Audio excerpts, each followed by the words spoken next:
You didn't lose your edge. Your education systematically suppressed it.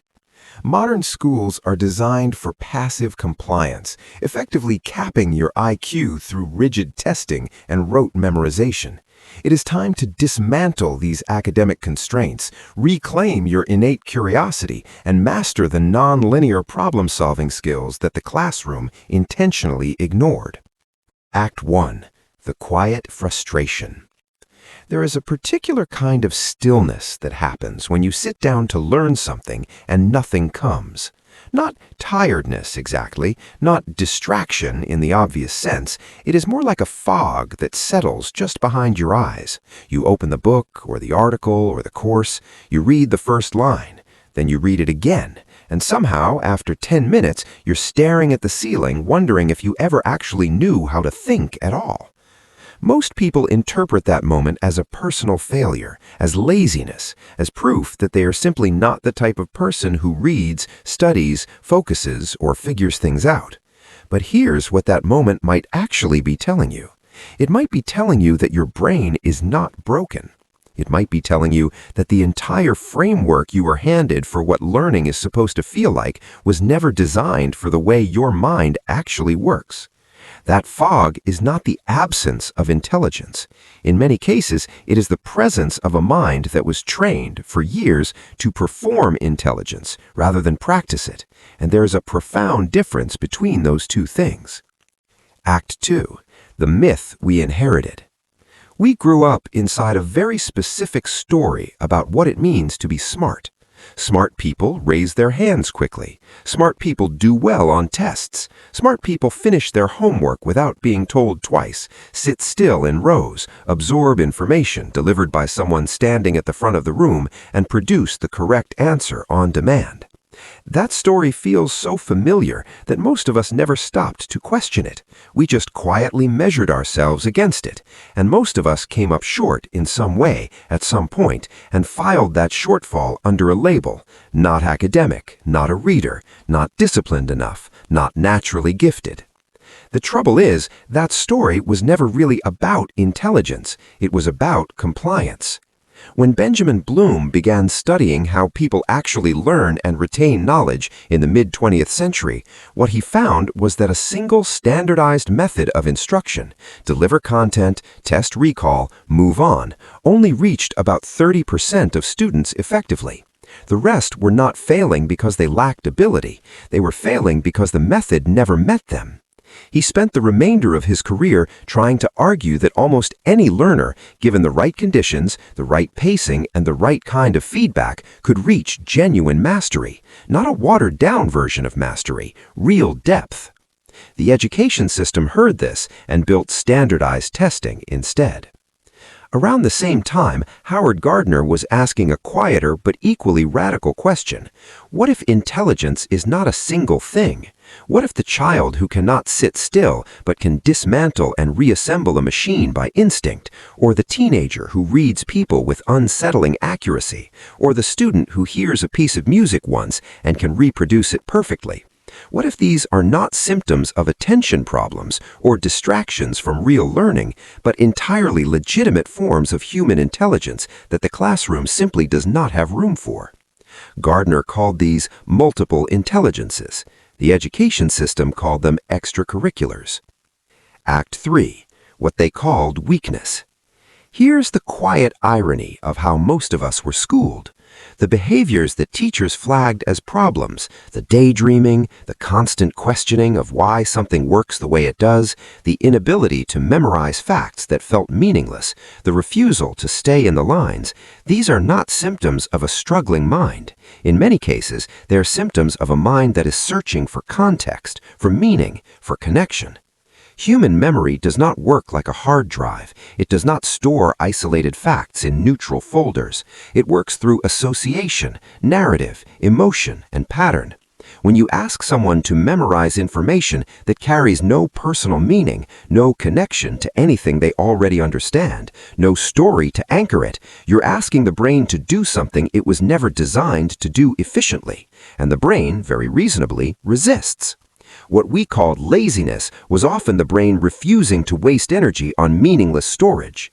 What we called distraction was often a mind searching, sometimes desperately, for something that actually held its interest. What we called underperformance was often a mismatch, not between a person and intelligence, but between a person and a method. Richard Feynman, one of the most brilliant physicists of the 20th century, described a habit of never accepting a fact until he had rebuilt it from scratch in his own mind. He didn't trust information he could not understand from the inside. That's not how school works. School says, here's the formula, memorize it, apply it. Feynman's brain said, show me why it's true.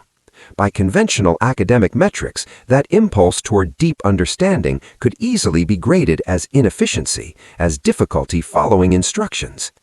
Think of your mind less like a database and more like a garden. A database stores what you put in it, retrieves what you ask for, and doesn't particularly care whether the information means anything. A garden, on the other hand, grows things. It's living, dynamic, and deeply connected. A seed you plant in one corner sends roots under the soil and affects what can grow elsewhere.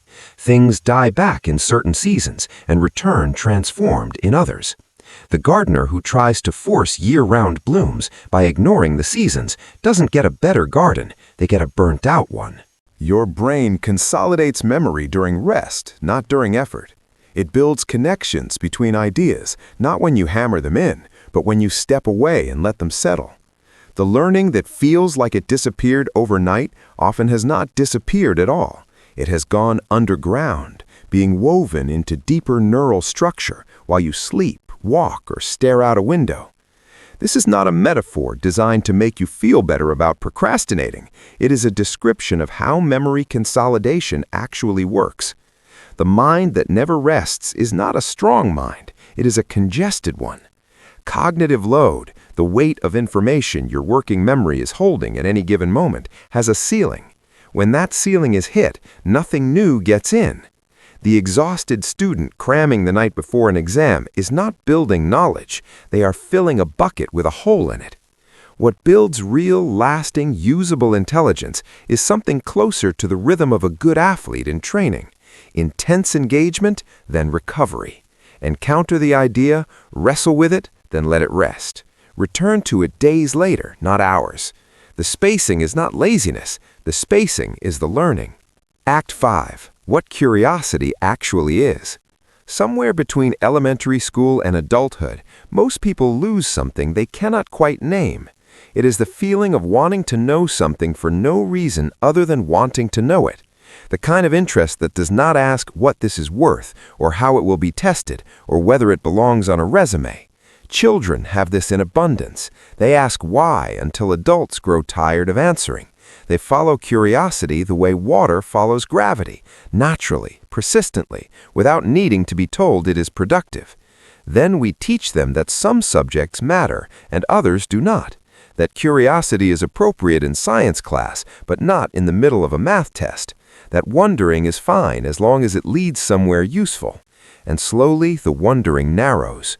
Carl Jung wrote about the way civilization builds a persona, the face we present to the world to meet its expectations, while pushing the rest of ourselves underground. What education often does to curiosity is similar. It does not eliminate it. It teaches us to hide it, to regulate it, to deploy it only when permitted. Reclaiming your intelligence in a real and practical sense begins with giving that curiosity permission again. Not as a productivity strategy, not because curious people are more successful, though they often are, but because a mind that is genuinely interested in the world is a mind that is alive, and a mind that is alive learns without being forced to. Act 6. The real work. None of this means effort is optional.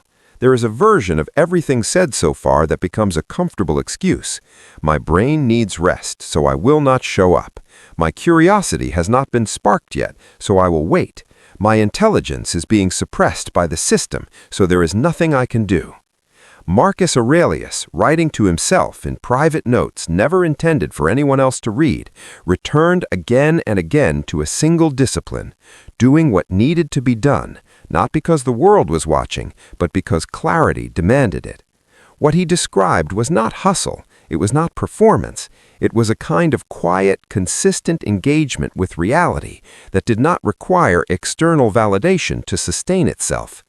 That is what deliberate practice actually looks like in the psychological literature.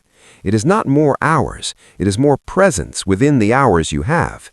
It is the difference between reading something and actually asking yourself mid-sentence whether you understood it, between watching a tutorial and pausing to reconstruct in your own words what was just explained, between going through the motions and staying in genuine contact with the difficulty. The resistance you feel at the edge of understanding something is not a sign to stop. It is usually the exact location where learning is happening. Act 7. A moment for you. Here's an honest question, and there's no pressure to answer it out loud. When you think about the version of yourself that you want to become intellectually, more capable, clearer, more articulate, more deeply informed, what is that version of you actually trying to approve or escape or become? Because the answer matters, not because any of those motivations are wrong, but because the one that will sustain you through the difficult parts of real learning is the one rooted in something true. External validation fades, comparison exhausts, but genuine curiosity, genuine care for your own clarity and understanding, that has staying power.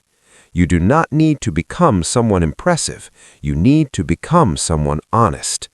Resolution, the one thing to hold on to. Here's the truth this entire video has been building toward, and it's a simple one. Your intelligence was never missing. It was misdirected, pointed at the wrong targets, measured by the wrong instruments, disciplined into shapes it was never meant to hold. The school system was designed to process many minds at once, efficiently and predictably. That's a structural limitation, not a verdict on you. What you're actually doing when you sit down to learn something on your own terms, when you follow a thread of curiosity without knowing where it leads, when you stay with confusion long enough to let it clarify, you are not catching up, you are not compensating for something lost, you are thinking, perhaps for the first time, in the way you were always meant to. Close. If something in this video resonated, it's probably not the information, it's probably the recognition. The sense that someone understood what it has felt like at some point to be more intelligent than your grade suggested, more capable than your attention span implied, more interested in real understanding than the system ever made room for. The next videos in this series go deeper into the specific ways you can rebuild your relationship with learning, with memory, and with the kind of focus that does not require willpower to sustain. Not as a self-improvement project, as a return to something that was always yours. Take your time, think it over, and when you're ready, the next conversation is waiting.